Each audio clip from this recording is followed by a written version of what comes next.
Welcome, everybody. We are here again today on our 30 days, 30 tips challenge on burnout. It's day 16, and I don't want this to finish. I like it so much. I like sharing my tips with you every day. I like trying every day to find something really useful for you and bring it here, actually, really practical for you. So I don't want this to end, but don't worry, I will find something else for later. So today, what is it that we're discussing? Uh, Books, my top 5 books on stress and anxiety. And I have actually many books that I would like to suggest to you, but so you understand how difficult it was for me to choose 5 of them. My name is Vasis Sarandopoulou, and I'm a psychologist, and I'm here today to share my experience and my insights on the books related with stress and anxiety. So, I will start with something really practical. This is a book written by Beck, and it's the Anxiety and Worry Workbook. It's really practical. It's called Workbook. So, Beck, in case you don't know it, he is the founder of CBT, Cognitive Behavioral Therapy. So, he is the one that he's talking about cognitive behavioral therapy for many decades right now. And in this book, together with David Clark, he is writing something really practical on giving us insight, on helping us get more insight about what's happening in our head when we're having stress and anxiety. So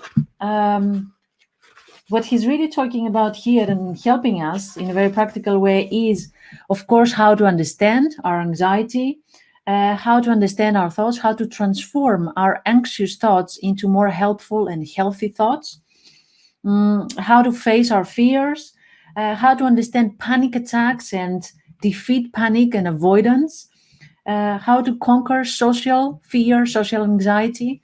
So he really has practical tips here. And you can see, for example, from the way he's explaining the exercises, like here, for example, he has a cost-benefit analysis, and he's giving you templates on how to do it. Or what else? Exposure plan. If you're suffering from panic attacks, how you're going to make a plan on exposing yourself slowly to your trigger. An anxiety work plan, really clear and very understandable templates. So that's my first book that I want to suggest. The second book that I would like to suggest, and I think the title speaks for itself, Why Zebras Don't Get Ulcers. That's a good question, huh? So it is a very good guide on understanding stress and stress-related diseases and how to cope with stress. It's really thick, and it's actually really thick written. So except for some images, you can see that it has a lot of information.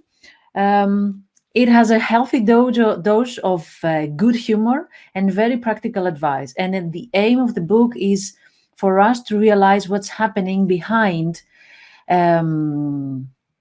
depression, ulcers, colitis, heart diseases, sleeping problems, addiction, anxiety, weight gain, post-traumatic stress, stress management, new sections on gender differences.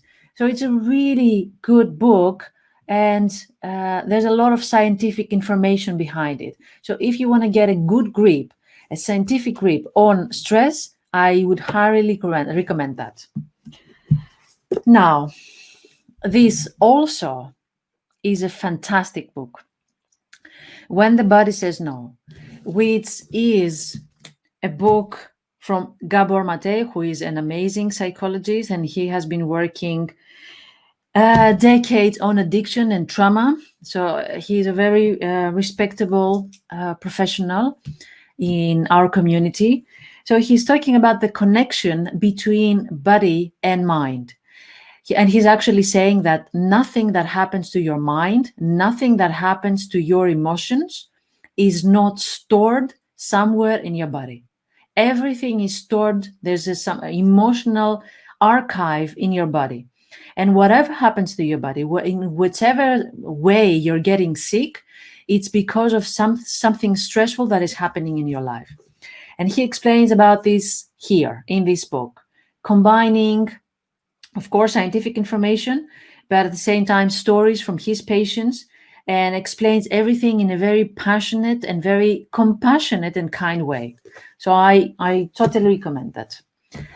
So we're moving now from not only understanding the negative thoughts and understanding the consequences of the negative thoughts and anxiety in our body, but actually how we can build more compassionate and helpful and healthy strategies in order to beat anxiety and stress.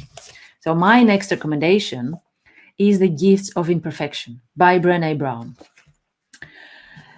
I have talked about perfectionism many times, and you can see my accounts in Facebook and Instagram. It's full with perfectionism posts, and I believe that's another pandemic of our generation, if I can say so. So talking about making peace with our perfection, it's a huge deal. It's actually something that we all should learn to do. So Brené Brown has been talking about shame and perfectionism for many years now. The reason that I love this book is because it's really practical, but at the same time, it's a very validating book. It validates all our struggles. So she has separated the book into chapters, and I can read, from the contents, a few so that you can understand what she's talking about. How to let go of what other people think. How to let go of numbing. How to let go of fears, how to let go of the need for certainty, how to let go of comparison, how to let go of exhaustion as a status symbol. Tell me that, huh? How to let go of anxiety as a lifestyle, how to let go of self-doubt, how to let go of being cool and always in control. Isn't it amazing? So that's things that we need to learn. That's our new skills, the skills for the decade 2020 to 2030. We all need that. Last but not least, the guide for self-compassion. Christine Neff, she is an amazing researcher, professor in human development at the University of Texas. And she has been a pioneer who established self-compassion. She's the one that she's been talking about the way that we can stop beating ourselves up and we can learn to leave insecurity behind. And she's talking about the 3 components of self-compassion, which is self-kindness, common humanity, and mindfulness. All in such a way that when you read it, you feel warmth in your heart. I guarantee that. So I totally recommend these 5 books. These are my top 5. And I mean, that's a part of my bookcase that you can see. I have so many that it was so difficult for me to choose these 5. But I promise I will come back with another list of more books. And I also promise that I will put the links for these books if you're interested in buying them or taking a look or downloading them. And then also looking forward to hear from your experience, or if you read these books, what do you think about these books? Thank you very much for being here today.